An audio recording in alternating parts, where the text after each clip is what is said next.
ओम नमः शिवाय, शिवजी सदा सहाय। ओम नमः शिवाय, गुरुजी सदा सहाय। जय गुरुजी, शुक्राना गुरुजी। जय गुरुजी, प्यारी संगत को जय गुरुजी। तो संगत जी, आज का सत्संग जो मैं शेयर करने वाली हूँ, तो उसमें मैं आपको यही बताने वाली हूँ कि गुरुजी कई बार हमसे इनडायरेक्टली जाने-अनजाने में कोई सेवा ऐसी भी ले लेते हैं कि हम किसी की मदद कर सकें। गुरुजी ये नहीं कहते कि आप मेरे फ़ोटो स्वरूप दो या आप ये मंत्र जाप इत्ते करो, वो करो, ये सब हमारे श्रद्धा और भाव की बात है, ठीक है? लेकिन सेवा करने की बात जहाँ आती है, तो ये ज़रूरी नहीं कि आप अपने घर में लंगर करो या रुपए-पैसे से मदद करो, नहीं। सेवाएँ कई तरीके की होती हैं, किसी के दुःख-दर्द हम किसी को एक अच्छे से मोटिवेशनल बात करके या उसके चेहरे पे मुस्कान करके, किसी भी रूप में हम उसको खुशी दे रहे हैं, उसके कुछ काम आ रहे हैं, ये ज़रूरी नहीं कि हम पैसे ही दें। हम मुँह से, हाथ-पैरों से उसको अगर हम कोई सेवा कर सकते हैं, तो ये भी एक सेवा ही है। बशर्ते हमारे मन में ये भाव नहीं आना चाहिए कि अभी हम इसके काम आ रहे हैं, तो ये हमारे काम आए। सेवा में नियत साफ होनी चाहिए। अगर हम किसी गलत इंटेंशन से सेवा करते हैं, तो वो सेवा नहीं कहलाती, वो एक बिज़नेस डीलिंग हो जाती है। क्या हुआ था कि 10 मार्च को मेरे हस्बैंड के पास एक अंकल जी का फ़ोन आया। उन्होंने कहा कि मैं 20 दिन से हॉस्पिटल में हूँ मेरी वाइफ़ के साथ में। मेरी वाइफ़ को फर्स्ट स्टेज का कैंसर है और उसको फ़ीवर आ रहा है और फ़ीवर उसका जा ही नहीं रहा है। हम लोग बहुत परेशान हैं, फाइनेंशियली भी हम बहुत लॉस में आ चुके हैं। तो हस्बैंड को क्योंकि अचानक से फ़ोन आया तो वो वहीं के वहीं डॉक्टर वो हॉस्पिटल हो आए, मिल के आए और घर पे आके उन्होंने बताया कि ऐसे-ऐसे एक सर का फ़ोन आया था, उनकी वाइफ़ ऐसे हॉस्पिटल में एडमिट है, कैंसर की वज़ह से। तो पता नहीं क्यों, शायद गुरुजी ने ही मुझे मेरे दिमाग में डाला, तो मैंने उनसे बोला कि मैं भी चलूँगी, उनको देखने के लिए। जबकि उनसे मेरा दूर-दूर तक कोई लेना-देना नहीं, मैं नहीं जानती ना उनको, ना उनकी वाइफ़ को। लेकिन फिर भी गुरुजी ने एक अंदर से आवाज़ दी कि मुझे जाना है वहाँ पर, तो मैंने इनको बोला कि मैं चलूँगी तुम्हारे साथ और गुरुजी का मेरे पास जल रखा है और फ़ोटो स्वरूप रखा है, वो भी हम लेके जाएँगे। तो इन्होंने बोला कि हाँ, ठीक है, हम कल चलते हैं। नेक्स्ट डे गई और जाने से पहले मैं बस गुरुजी को अरदास करके गई कि गुरुजी अब चलिए, आपकी ब्लेसिंग्स की किसी और को भी ज़रूरत है, तो आप उस पर भी अपनी कृपा बरसाइए, उसकी परेशानी को दूर कीजिए, उसको स्वस्थ कीजिए। उसके भी बच्चे हैं छोटे-छोटे, घर गृहस्थी और एक आप संगत जी खुद सोच सकते हैं कि घर में अगर एक बीमार हो, तो बाकी सबको कितनी टेंशन होती है और फाइनेंशियली कितनी प्रॉब्लम हो जाती है। तो बस मैं गुरुजी से अरदास करके, गुरुजी को साथ लेके मैं वहाँ पर गई उनसे मिलने के लिए और उनसे जस्ट मैंने गुरुजी के बारे में बताया कि ऐसे-ऐसे गुरुजी का मंत्र जाप ओम नमः शिवाय, शिवजी सदा सहाय, ओम नमः शिवाय, गुरुजी सदा सहाय है और ये आप भले ही मोबाइल में चला लीजिए, एक ऑरा, एक वाइब्रेशंस पॉज़िटिव आएँगे, आपको भी एक अच्छी फीलिंग आएगी क्योंकि जिसको कैंसर होता है सत तो संगत जी वो ऑलरेडी नेगेटिव थॉट से घिरा होता है। जो भी कोई आता है मिलने के लिए तो वो एक सिम्पैथी लेके आता है। लेकिन एक कहते हैं ना कि उसको एक अंदर से स्ट्रॉन्ग फीलिंग देना वो नहीं हो पाती उसके साथ। तो हमसे जितना बन पड़ा हमने गुरुजी के बारे में बताया, गुरुजी के जल प्रसाद के बारे में बताया कि आपको कैसे लेना है और ये बोला है कि आप गुरुजी का स्वरूप आपके पास है, आप अपने बेड के पास रखो और बस आप अपने मन में जो भी थॉट्स हैं आप गुरुजी से शेयर करो, बाकी गुरुजी पे छोड़ दो, गुरुजी आपको बिल्कुल ठीक कर देंगे। और क्या था कि वहाँ 19 मार्च को एक सत्संग होने वाला था, तो मैंने पता नहीं क्यों रैंडमली बोल दिया आंटी जी से कि देखना अब आप बिल्कुल ठीक हो जाओगी, जल्दी से अपने घर पे भी आ जाओगी और 19 मार्च को सत्संग होने वाला है गुरुजी का और वो आप अटेंड भी करोगी। संगत जी मैंने बोल तो दिया लेकिन अंदर से ये आ रहा है कि जो 20 दिन से वो हॉस्पिटल में है, जिसका बुखार नीचे आ ही नहीं रहा है, जिसकी मतलब प्लेट्स भी जो है वो मतलब सही तरीके से नहीं आ रही हैं, सही पोज़ीशन में नहीं आ रही हैं और उससे कॉन्फिडेंटली बोल रही हूँ कि 19 मार्च को सोचो मैं 11 मार्च को गई हूँ और 19 मार्च के सत्संग के लिए मैं उसको उनको बोल भी रही हूँ कि आप वहाँ देखना उस सत्संग में भी आओगे। और घर आके तो मुझे बड़ा वो लगे कि मैं कैसी हूँ, क्या हूँ? मैं बोल तो दिया, मैंने गुरुजी के आगे हाथ जोड़ा, मैंने कहा बाकी आप सँभाल लेना, मैं तो बोले आई हूँ। तो वो कहते हैं ना गुरुजी अपने भक्तों की लाज भी रखते हैं। तो संगत जी हम लोग सवेरे गए थे उनसे मिलने, शाम को उनका मैसेज आता है और वो बोलती हैं कि आपके जाने के बाद कह रहे इतना पॉज़िटिव महसूस हुआ मुझे, कह रहे इस हॉस्पिटल में 20 दिन से इतने लोग आए गए, लेकिन मुझे वो फीलिंग नहीं आई जब आप पाई तो वो मुझे पॉजिटिव फीलिंग आई, एक अंदर से मुझे विश्वास होने लगा कि मैं ठीक हो जाऊँगी और बहुत अच्छा फ़ील हो रहा है, वो मैं आपको शब्दों से बयान नहीं कर सकती। और कह रही बहुत डिवाइन फीलिंग आई है। मैंने कहा मैं नहीं थी वो, मेरे गुरुजी थे जो आपके पास हॉस्पिटल में आए थे, आपको ब्लेसिंग्स देने और देखना वो आपके पास हैं अभी भी और आपको लगेगा। तो वो तो ख़ैर नॉन संगत थी, उनको तो नहीं आइडिया था, तो उनको मैंने बोला आपके पास गुरुजी की फ़ोटो स्वरूप है ना? वो आपको आशीर्वाद दे रही है, इसलिए आपको ऐसा लग रहा है। मैंने कहा ये हम सब तो एक मीडिएटर हैं, हम सबकी क्या औकात है? हमारे गुरुजी हैं, वो जो भी आपको फीलिंग देने दे रहे हैं, वो गुरुजी करा रहे हैं। और संगत जी 1-2 दिन बाद अच्छा मैं कंटिन्यू उनसे फ़ोन पे पूछ रही हूँ, आपकी तबीयत कैसी है? क्या है?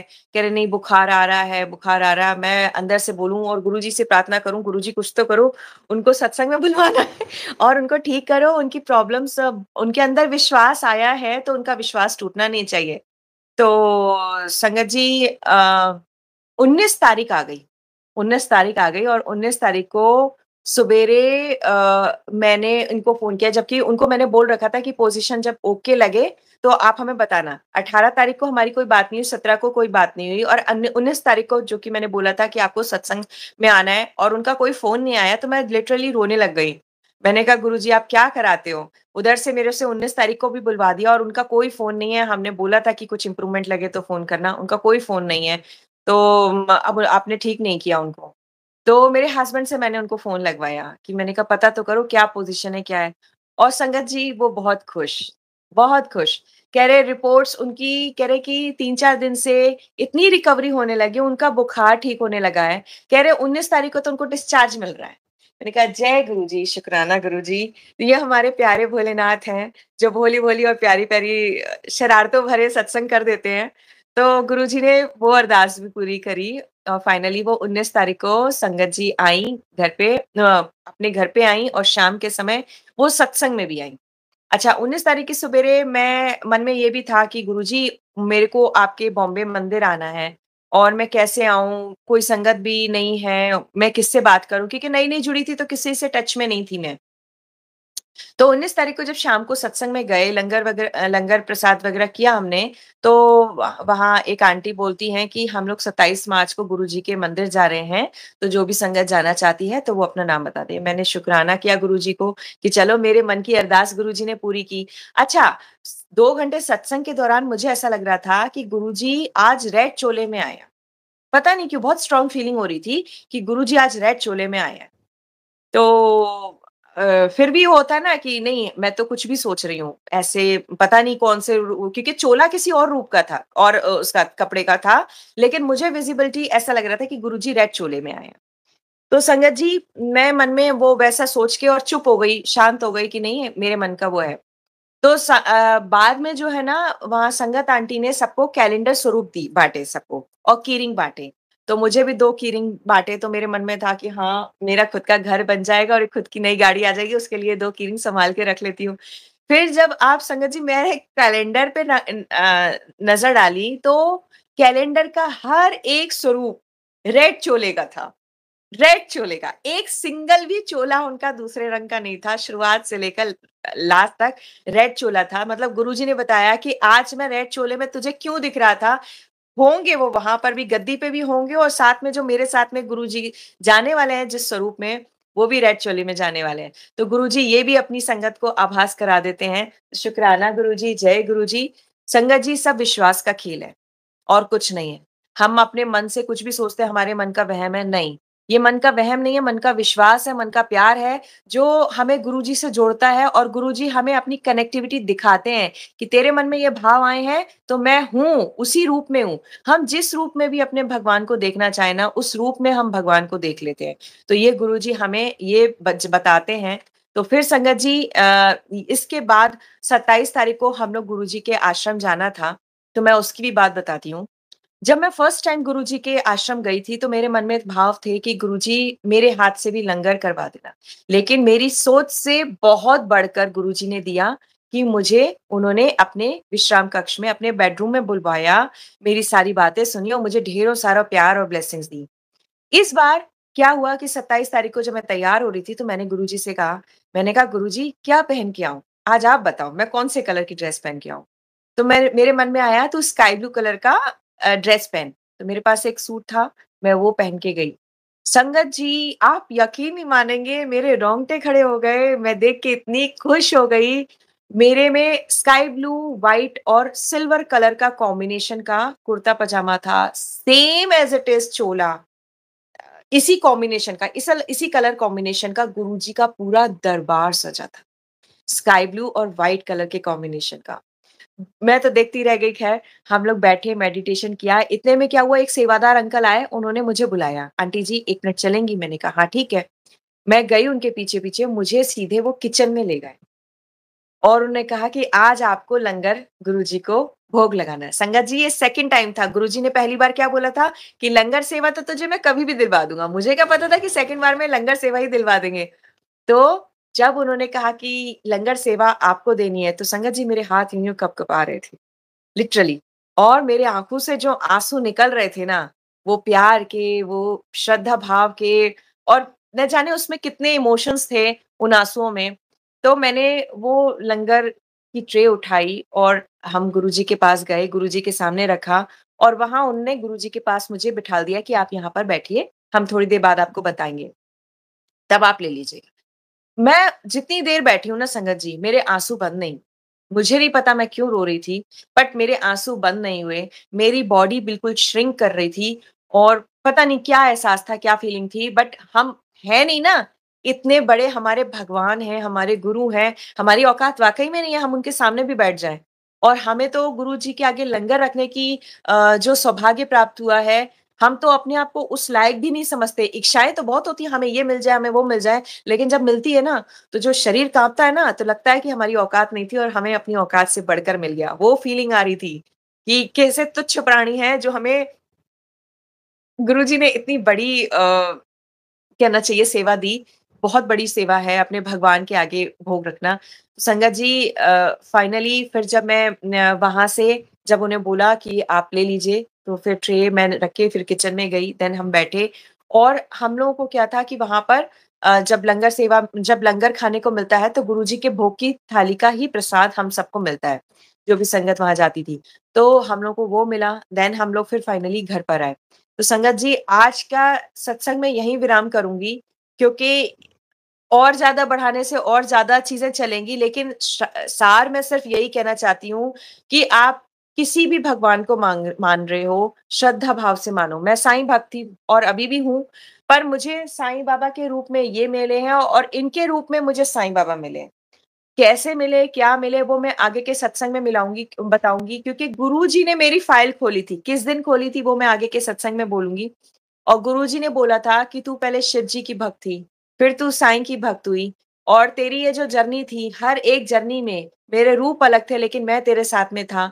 और किस-किस कंडीशन में जो-जो मेरे साथ में चुनौतियों वाली चीज़ें आई हैं, वो गुरुजी ने सब मुझे बताई और लेकिन गुरुजी ने आंटी बताया एक कि चीज़ मैं मैंने भी नोट की है, जितने भी गुरुजी के जो जुड़ने वाली संगत है ना, मोस्टली संगत वो है जो शिव को बहुत प्यार, मतलब शिव जी की इतनी बड़ी वाली भक्त है ना, जो बिल्कुल कहते हैं ना नतमस्तक वाली, कि इनके अलावा कुछ नहीं है।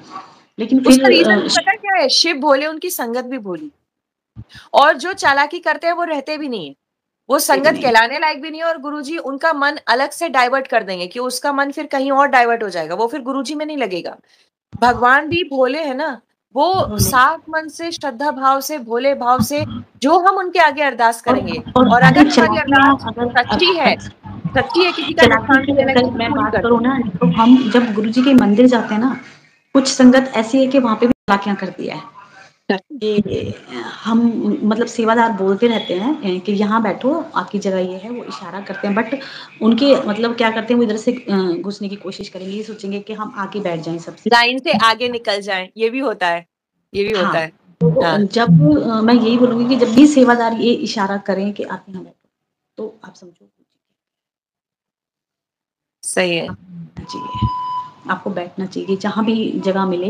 गुरुजी ये नहीं है कि सबसे आगे बैठेंगे तो हाँ, हमें ज़्यादा ब्लेस हम करेंगे, सबसे गुरुजी आगे बैठे। मैंने मैंने पिछले सत्संग में यही तो शेयर किया था, महाशिवरात्रि के सत्संग में मुझे उस जगह बिठाया, जहाँ गुरुजी दूर-दूर तक नहीं दिख रहे थे और मेडिटेशन में गुरुजी जस्ट सामने बैठे थे 2 घंटे कंटिन्यू। तो वो भाव होते हैं ना, तो गुरुजी आपके पास सबसे पहले पहुँचेंगे, चाहे आप कहीं पे भी हो, चाहे उस जगह पे गुरुजी का स्वरूप ही क्यों ना हो। कोई स्वरूप भी नहीं होगा तो भी गुरुजी आपकी ब्लेसिंग, ये होता है, ये सबके साथ होता है और यही सत्संग में तो शेयर करते हैं और क्या है।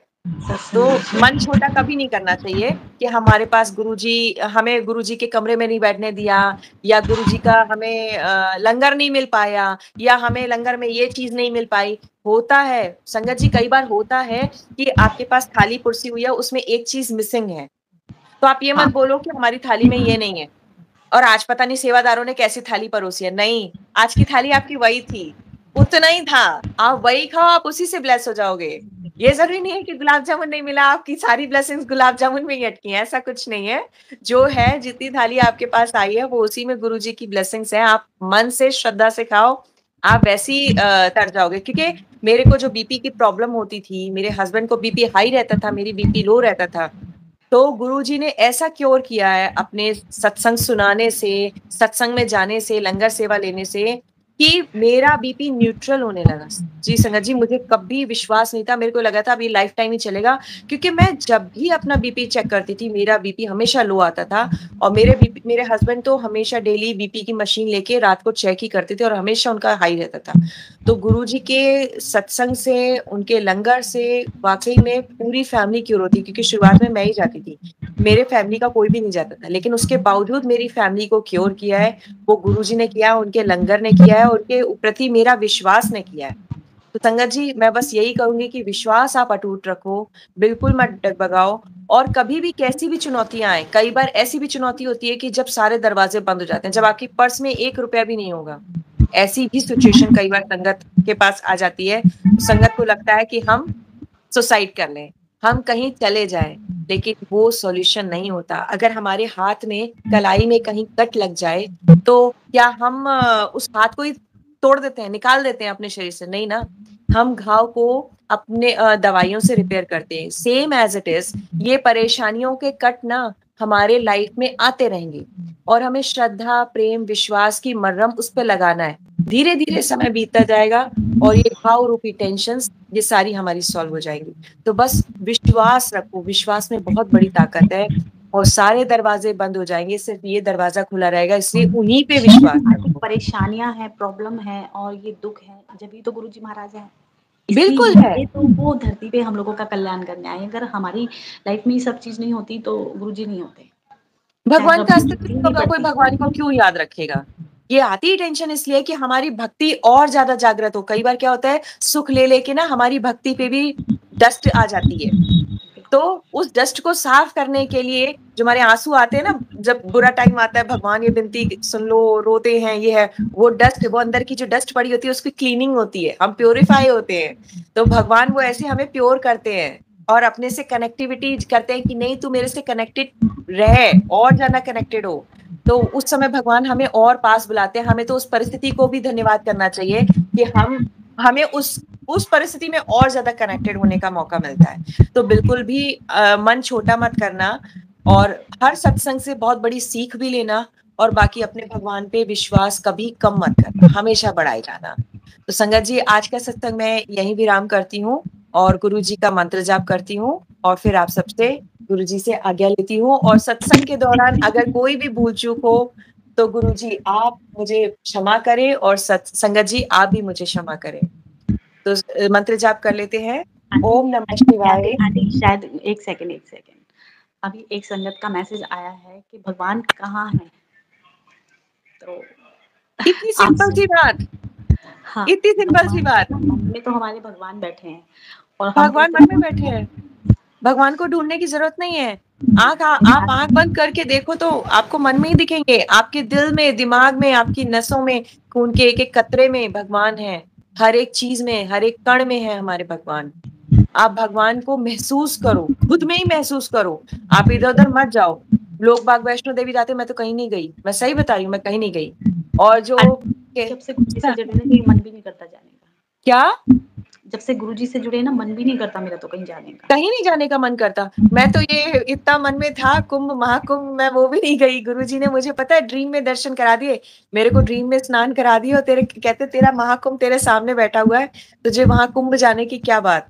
तो हमारे महाकुंभ, हमारे सारे ग्रह नक्षत्र, हमारे दुनिया, हमारा प्यार, हमारे भगवान, हमारे माता पिता, हमारे गुरु सखा, सब यही मिलते हैं, सब एक ही रूप में है। आप इनसे अपनेपन से बात तो करके देखो, फिर आप खुद ही बोलोगे कि हाँ गुरु भगवान सुनते हैं। और आप साईं भक्त हो, कोई भी भगवान हो, आप सच्चे भाव से बोलो तो हाँ, लेकिन ये बात है कि आपके मन में क्लियरिटी और प्योरिटी होनी चाहिए। आप दुनिया भर की बुराइयां कर रहे हो और इधर भगवान से आप कह रहे हो कि आप भगवान हमारी सुन लो, या आप किसी का बुरा कर रहे हो, किसी के साथ गलत कर रहे हो, चाहे आपके घर में नौकर हो, चाहे आपके जानवर हो, आप उसको समय पे खाना पानी नहीं दे रहे हो, और आप इधर कह रहे हो हमारे को इतनी परेशानी हो गई, इतनी परेशानी हो गई। तो भगवान कहते हैं जो आप देते हो ना, वो आपको 10 गुना मिलता है। अगर आप किसी को दुख तकलीफ दोगे ना, तो आपके पास वो 10 गुना बढ़ के आएगी।